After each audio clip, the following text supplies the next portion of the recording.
know you ready. Let me hear you say yeah, yeah. If you want make a change, I think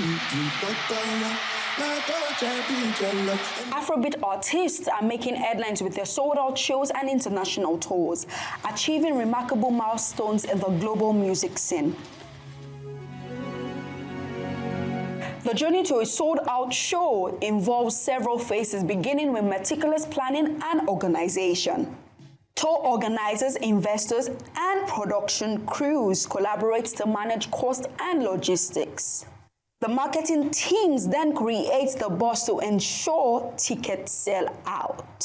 So if you are the kind of artist that you put music out, Individuals like Abisoye, popularly known as Cash, is a major key player in the African music ecosystem. He acts as an essential catalyst in the pursuit for artists for show success. Through financial contribution, artists attain crucial access to funding, sponsorship, and marketing assistance, all fundamental elements for the industry's growth. These resources enable a holistic approach, ensuring that the music resonates with diverse audiences, leading to sold-out performances and significant revenue streams. the artists would have done some good marketing, to position themselves in a place where they will be of demand. And, strategically, this is a competitive industry. You want to say, okay, what do I bring on the table? Why do I think, the show promoters or the festival organizers would want to book me? And I think the first thing would be, your fan community, the audience that you wish, and this involves social media engagements, the streams that you've been able to pull from your releases. Yes, and the kind of music that you churn out. Because most of the times these festivals are built on trends. So if you are the kind of artist that you put music out in a trendy manner, you see what's happening, what people want to see, then what they want to hear, and you put music out. For example, now this summer is coming, so the festivals are going to start. So do you have a summer single out or that is coming? And what target audience are you trying to cater? First, I'll look at the artist data in the States. There are artists who are popping here in Nigeria, but nobody cares about them in the States. Because remember that although some labels channel their marketing in Nigeria to the audience here, they have to do the marketing in America or in Canada as well. Because if not, you might be buzzing here, but it does not translate to the diaspora. So we have to first check the data and make sure that the people who are in the States are actually hungry to listen to this guy or to watch this guy perform, guy or girl, whoever it is. But that's the first thing we do. Osita Duke Oge, an important behind-the-scenes key player in this success story. His company, Duke Concept, has independently produced and promoted tours for both emerging and established Afrobeat artists like Burna Boy, Davido, Fireboy, Asake, Olamide, to just mention a few. Uge speaks about the process of a sold-out show.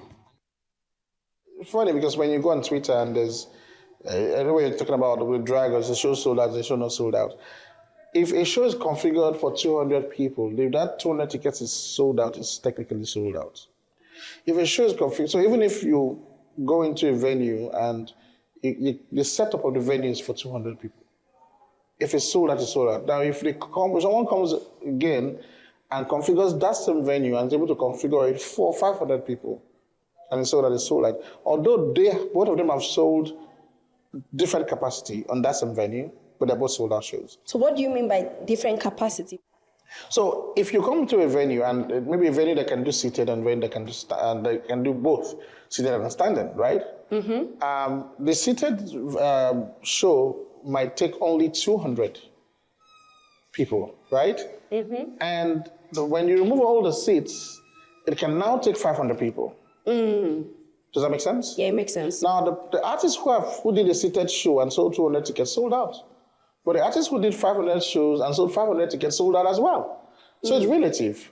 Now, if you come to a venue, especially like venues that can be structured, like a hotel, for example, they're able to fix the stage how you want. So if you like, put a stage that goes around and by the time you put long stages and all that, the capacity technically drops.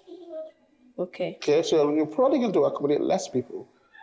So you might say, okay, because I want to do that and I might now have enough standing, depending on whatever way you configure it. So if you have a long stage and big stage, right, and the other artist has a small stage, take more people, doesn't matter. Your configuration is set up for a specific number. If you sold that, it's sold that. This guy configured for a bigger number. If you sold that, it's sold that. So sold that is really, really relative to the configuration of the show. So the configuration, what determines configuration, the artist or the promoters? Both. They could work. They would have to work hand in hand to figure out what capacity they want to go for, and what kind, depend on what kind of show it is as well.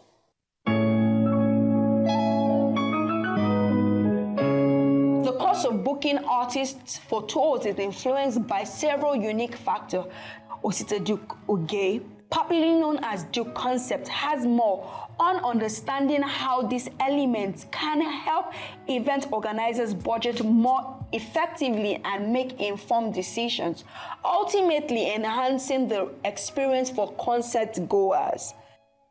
The dominance is the popularity of the show.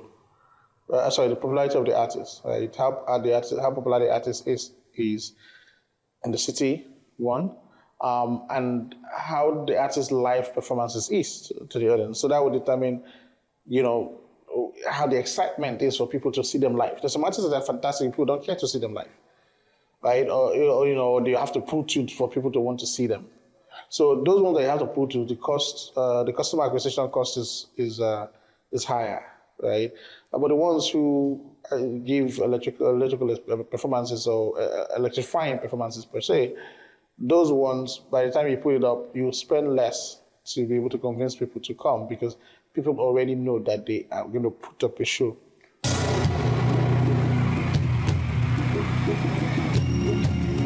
At concerts and shows, the band's relentless pursuit for excellence, from intensive practice sessions to meticulous sound engineering, guarantees unmatched audio quality. The dedication for the entire production team infuses vitality into these remarkable performances, captivating audiences worldwide.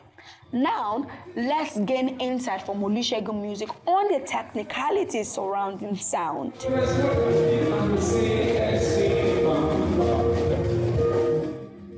Essentially, it is first knowing what you want as a musician, right? And being able to interpret it to whoever is going to be in charge of the sound outside the studio, right? So there's a particular way you want it to sound in the studio, and the ability to translate that into your live performance is dependent on your expertise and the knowledge that you have in your own sound.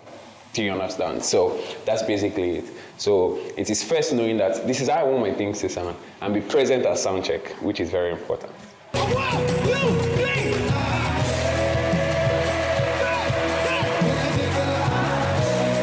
Despite the challenges, artists are fueled by the thrill of performing live and connecting with audiences. With innovative funding strategies, many are making their touring dream a reality. While it is complex and risky for artists, the reward for connecting with their audience on the road while making money at it makes it all worthwhile. Ifeoluwa Johnson, Arise News.